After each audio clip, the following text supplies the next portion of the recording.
Hello guys, welcome back to my channel, and for today's video, meron akong information na ibibigay sa inyo na possible na makatulong sa inyo, especially doon sa mga tao na bumibili ng mga properties sa NHA or National Housing Authority. So, ano nga ba yung possible na mangyayari just in case na makabili ka ng property sa NHA or under to ng government?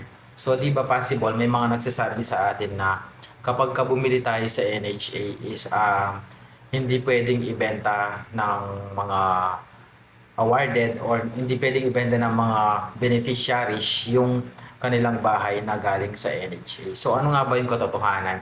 At paano nga ba kayo matutulungan ng vlog na to para makapag-decide kung bibili kayo ng mga properties sa NHA? So, ito yung tips number 1 ko bago kayo bumili ng NHA. So unang-una sa lahat kasi 'di ba merong mga NHA or National Housing Authority na hinuhulugan pa o binabayaran pa sa NHA. So usually sinasabi nila na kapag bumili kayo ng NHA at binayaran nyo yun doon sa nagbebenta sa inyo, kapag hindi bayad dyan sa NHA, may possibilities kasi na pwede pang bawiin ng NHA. So, itong vlog na to guys, hindi lang in my own opinion. So, hindi po ako abogado, hindi rin ako taga NHA. So, based on my experience lang, no? At saka based lang din sa ginawa kong proseso. So, bago po ako bumili ng bahay sa NHA, so actually, lumabas na yung title nung sa akin, yung binili ko sa NHA. So, and then okay naman, wala akong naging problema.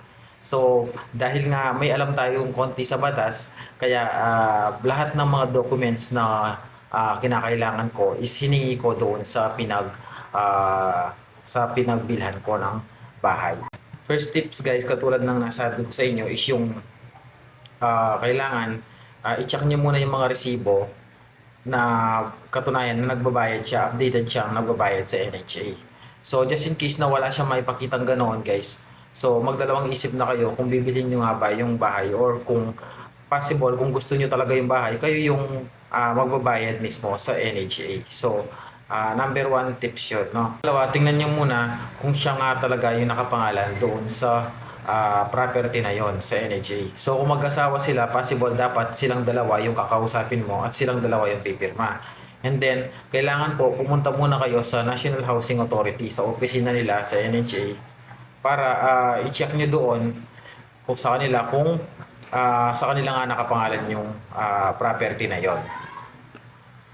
So ayun guys, kung satisfied na kayo doon at nakapangalan naman sa kanila yung property at willing talaga nilang ibenta and napacheck nyo naman doon sa NHA na sa kanila talaga nakapangalan yon. Siyempre may mga resibo naman yon, ipapacheck nyo din at saka yung pinaka-certificate na galing sa NHA, ipapacheck nyo yun sa NHA. Dadalhin nyo po doon kahit Xerox copy lang para mapacheck nyo siya.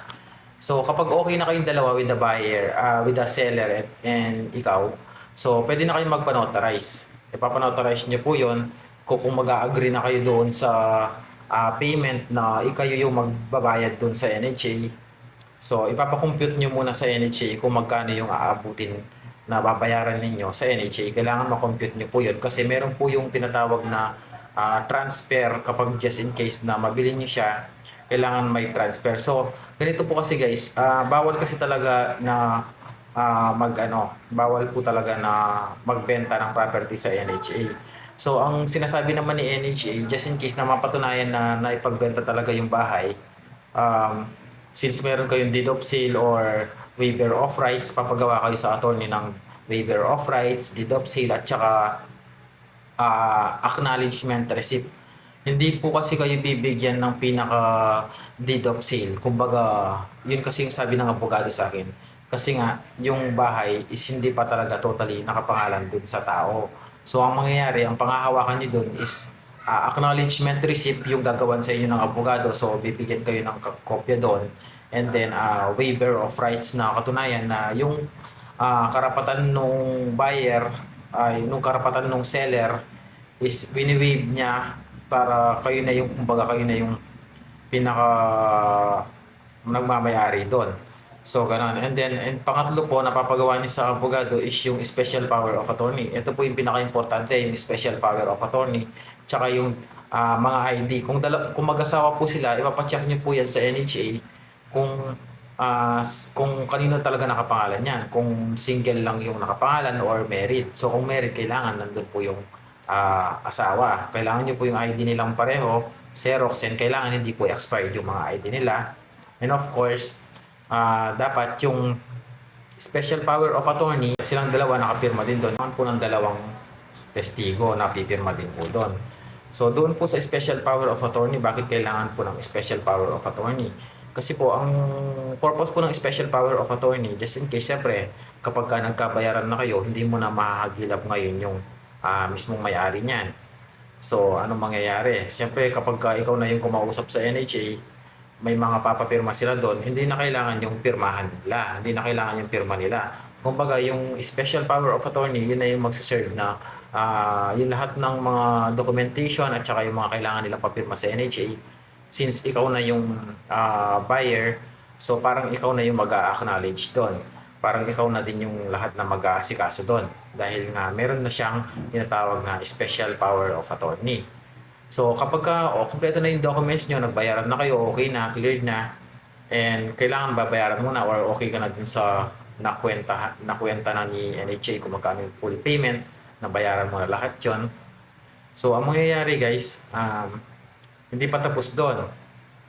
Kailangan, siyempre, siyempre nagbayad ka na kay NHA, no? Bibili mo na din yung bahay sa kanila sa NHA. Kumbaga, iba pa po kasi yung binabayaran mo dun sa buyer eh. Kumbaga parang 2 beses ka magbabayad. Yung sa NHA, babayaran mo din yon, yung bahay na yon para sa gobyerno.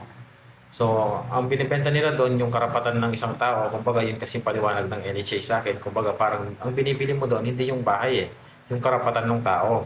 Kaya nag-agreement kayo, dalawa. Tapos ngayon, just in case na okay na kayo doon, nabayaran mo na yung sa NHA, so papakita mo na ngayon yung mga pirmahan ninyo at saka yung mga special power of attorney ninyo na katunayan na nabili mo na yung bahay. So after nun, papagawan kayo doon sa mismong general manager ng NHA ng sulat or letter na magpapakilala ko doon na ikaw yung naging buyer at kaya mo nag-decide na bumili ng ganitong bahay sa NHA dahil nga kailangan ng pamilya mo, ganon. Parang ipapaliwanag mo para ma-convince mo si NHA na bakit ipapatransfer mo yung pangalan sa'yo. And then, after ilang months, a couple of months, guys, ganito kasi nangyari sa akin. Tinawagan na ako and then na-approve ako. So, i-approvean pa po yun para ma-transfer sa inyo yung payment, yung pangalan. And kapag na-approve na po yun, guys, magkakaroon na po yan ng title. Yung title po na yun is nakapangalan siya sa NHA and meron siyang deed of sale, panibagong deed of sale po yun na kumbaga parang kayong dalawa ni NHA yung nag-agree. So yun yung pinaka-importante kasi parang mawawalan ng visa yung usapan niyo yung buyer eh. Parang ang mangyayari kayo na ni NHA yung mag-uusap. So magkakaroon ulit kayo ng deed of sale and then bibigyan kayo ng deed of sale ni NHA kapag na-approve na yon. And then may mga ayusin ka na doon sa mga munisipyo na makatulad nung sa mga tax declaration, mga ganyan.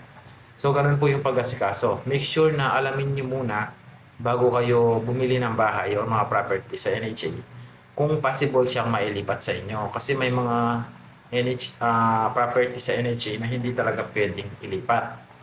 So, kailangan dumaan muna sa proseso bago tayo makapag-transfer. So, hopefully na yung lahat ng mga bumibili or nagbebenta ng NHA dito is na nakakapanood ngayon, hopefully na maintindihan nyo to, no? And sa mga nagbebenta ng mga NHA dyan, sabihin ko lang po sa inyo na huwag po basta-basta magbenta ng NHA properties dahil may possibilities na pwede po kayong makulong dyan. And of course, just in case nakakailanganan nyo po yung tulong ng gobyerno para sa mga pabahay is hindi na po kayo pwedeng bigyan.